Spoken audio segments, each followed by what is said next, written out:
হজরত আসিয়া, যিনি হলেন মুজাহিম বিন উবাইদ আল দিয়ান বিন আল ওয়ালিদের কন্যা। তার পিতা তৎকালীন ফ্রাউনিক রাষ্ট্রযুগের মিশরীয় শাসনের অধীনে থাকা একটি রাজ্যের শাসক ছিলেন। সেই সুবাদে ফেরাউন তাকে বিয়ে করেছিল। যেহেতু বিবাহ শাদীর ক্ষেত্রে উভয় পরিবার রাজপরিবার হওয়া তৎকালের রাজা বাদশাদের অন্যতম প্রথা ছিল। তবে কিছু ঐতিহাসিক উল্লেখ করেছেন যে আসিয়া ছিলেন মুসা আলাইসাল্লামের গোত্র ইসরায়েল সন্তানদের একজন। ঐতিহাসিক আল সুয়াইলি রহমতুল্লাহ আলাইহি বলেন, আসিয়া ছিলেন মুসা আলাইহিসসালামের সম্পর্কে খারাপ, তবে অভিমতটি দুর্বল। আমাদের প্রিয় ধর্ম ইসলামের যে পর্দার পূর্ণরূপ বর্ণিত রয়েছে, হযরত মুসা আলাইহিসসালামের যুগে পর্দার এরূপ পূর্ণ বিধান ছিল না। সে যুগে মহান আল্লাহ তাআলা শুধু পর্দার মৌলিক বিধানাবলী নাজিল করেছিলেন। ফলে নারী পুরুষ সবাই সামনাসামনি কথা বলার রাজকার্য পরিচালনা করা তাদের জন্য বৈধ ছিল। যেমন ইসলাম আগমনের প্রাথমিক যুগেও নারী পুরুষ সবাই সামনাসামনি কথা বলার পূর্ণ স্বাধীনতা ছিল। কিন্তু হঠাৎ একটি ঘটনাকে কেন্দ্র করে হযরত ওমর রাদিয়াল্লাহু তাআলা এর বিশেষ অনুরোধে মহান আল্লাহ তাআলা বিশ্বনবী সাল্লাল্লাহু আলাইহি ওয়াসাল্লামের উপর পর্দার সুমহান বিধান নাজিল করেন। ফেরাউনের নাম পবিত্র কোরআনে বর্ণিত হলেও বিবি আসিয়ার নাম কিন্তু উল্লেখ করা হয়নি, কেননা পবিত্র কোরআনুল কারিমে শুধুমাত্র একটি মহিলার নাম উল্লেখ করেছে এবং তার নামে একটি সূরাও নাজিল হয়েছে। তিনি হলেন মহিষী নারী হযরত মরিয়াম আলাইহিস সালাম। তবে পবিত্র কোরআনে যেখানে আসিয়ার আলোচনা এসেছে সেখানে আল্লাহ তাআলা তথা ফেরাউনের স্ত্রী এই শব্দটি উল্লেখ করেছেন। যেমন আল্লাহ তাআলা সূরা আত-তাহরিমের 11 নম্বর আয়াতে হযরত আসিয়ার প্রশংসায় বর্ণনায় ইরশাদ করেন, আল্লাহ তাআলা মুমিনদের জন্য ফেরাউনের স্ত্রী দৃষ্টান্ত বর্ণনা করেছেন। যখন ফেরাউনের স্ত্রী বলল, হে আমার পালনকর্তা, আপনার সন্নিকটে জাহান্নাতে আমার জন্য একটি গৃহ নির্মাণ করুন, আমাকে ফেরাউন ও তার দুষ্কর্ম থেকে উদ্ধার করুন এবং আমাকে জালেম সম্প্রদায় থেকে মুক্তি দিন।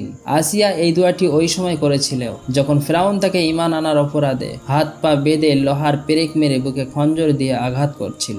যখন তিনি আল্লাহ তাআলার কাছে বারবার এক প্রার্থনা করেছিলেন, আল্লাহ তাআলা হযরত আসিয়ার এই বাক্যগুলো আয়াত হিসেবে সন্নিবেশিত করে পবিত্র কোরআনে উল্লেখ করে দিয়েছেন, যাতে করে মুমিন মুসলমান তারা শত বাধা বিপত্তির মাঝেও ইসলামের উপরে অটল ও অবিচল থাকতে আসিয়ার এই বাণী অনুপ্রেরণা হয়। হুজুর সাল্লাল্লাহু আলাইহি সাল্লাম বলেন, গোটা পৃথিবীতে 4 জন মহিলা শ্রেষ্ঠ। 1 নম্বর ইমরানের মেয়ে মরিয়াম তথা হযরত ঈসা আলাইহিস সালামের মা। 2 নম্বর খুয়াইলিদের মেয়ে হযরত খাদিজা রাদিয়াল্লাহু তাআলা আনহা। 3 নম্বর বিশ্বনবী হযরত মুহাম্মদ সাল্লাল্লাহু আলাইহি সাল্লামের মেয়ে ফাতেমা। 4 নম্বর ফিরআউনের স্ত্রী আসিয়া। কিয়ামত পর্যন্ত এই 4 নারী বিশ্বের বুকে শ্রেষ্ঠ নারী। সহিহ ইবনে হিব্বান হাদিস নাম্বার 6951। তারিখের কেতাবে বর্ণিত রয়েছে, আসিয়া ছিলেন খুবই রূপবতী এবং একজন সাধক নারী। ফিরআউন মূলত তার রূপ লাবণ্য দেখেই আসিয়াকে বিবাহ করেন। বিয়েতে প্রথমে আসিয়ার পরিবার রাজি ছিল না, কেননা ফিরআউন তার জন্মের লজ্জাজনক ঘটনা তৎকালের সকল লোকই জানত। কেননা ফিরআউনের বাবা তার আপন বোনের সাথে অবৈধ সম্পর্কে গড়ে ওঠে। এক পর্যায়ে অবৈধ সম্পর্কের ফসল হিসেবে ফিরআউন নামের এক নিকৃষ্ট লোকের জন্ম হয়। এই ঘটনা তৎকালে সবার মুখে মুখেই ছিল। এই জন্যই আসিয়ার পরিবার ফিরআউনের কাছে নিজ কন্যা বিবাহ দানের সম্মতি ছিল না। অবশেষে বাধ্য হয়ে আসিয়াকে ফিরআউনের কাছে বিবাহ দেন। কিন্তু মহান আল্লাহর ইচ্ছা ছিল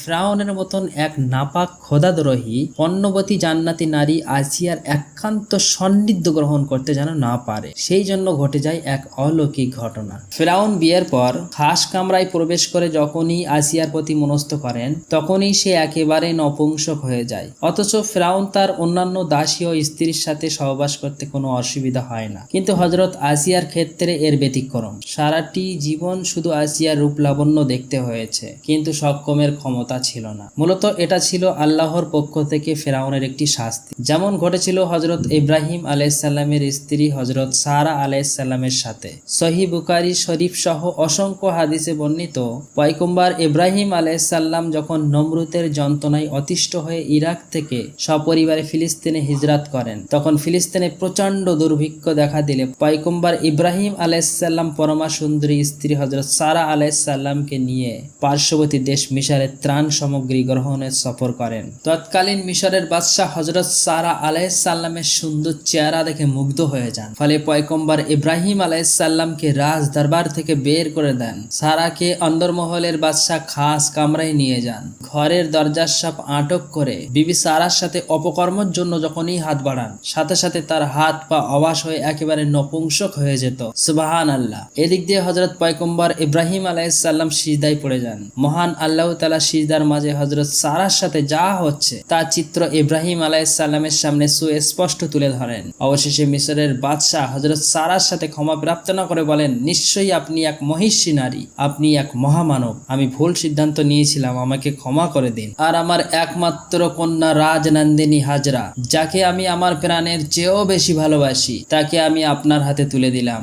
আপনার মতো মহামানবের সেবিকা হয়ে জীবন অতিবাহিত করা আমার কাছে রাজ্যের মালিক হওয়া থেকে অনেক উত্তম। অতঃপর ইব্রাহিম আলাইহিসসালামকে সম্মানের সহিত রাজ দরবারে ডেকে প্রচুর অর্থ সম্পদ দান করলেন, সাথে বাদশার মেয়েকে দাসী হিসেবে মহামানবের হাতে তুলে দেন। ইনি হলেন সেই হাজরা, যাকে ইব্রাহিম আলাইহিসসালাম পরবর্তী বার্ধক্য বয়সে বিয়ে করেন এবং তার গর্ভে জন্ম হয় পয়গম্বর ইব্রাহিম আলাইহিসসালামের পুত্র সন্তান হযরত ইসমাইল আলাইহিসসালাম। আর আমাদের প্রিয় নবী হযরত মুহাম্মদ সাল্লাল্লাহু আলাইহি সাল্লাম এই ইসমাইল বংশেই জন্মগ্রহণ করেন। অপরদিকে হযরত সারার গর্ভে ইব্রাহিম আলাইহিসসালামের দ্বিতীয় পুত্র ইসাক আলাইহিসসালাম জন্মগ্রহণ করেন। ইসাক আলাইহিসসালামের পরবর্তী প্রজন্মে হাজার হাজার নবী আগমন করেছেন। পয়গম্বর ইয়াকুব আলাইহিসসালাম, ইউসুফ আলাইহিসসালাম, মুসা আলাইহিসসালাম, হযরত সুলাইমান আলাইহিসসালাম সহ সর্বশেষ ঈসা আলাইহিসসালাম, এরা সবাই ছিলেন পয়গম্বর ইব্রাহিম আলাইহিসসালামের দ্বিতীয় পুত্র ইসাক আলাইহিসসালামের বংশধর। এদেরকেই কোরআন সুন্নাহে বনি ইসরাইল বলে আখ্যায়িত করা হয়। তবে ইব্রাহিম আলাইহিসসালামের প্রথম পুত্র ইসমাইল আলাইহিসসালামের বংশধারায় শুধুমাত্র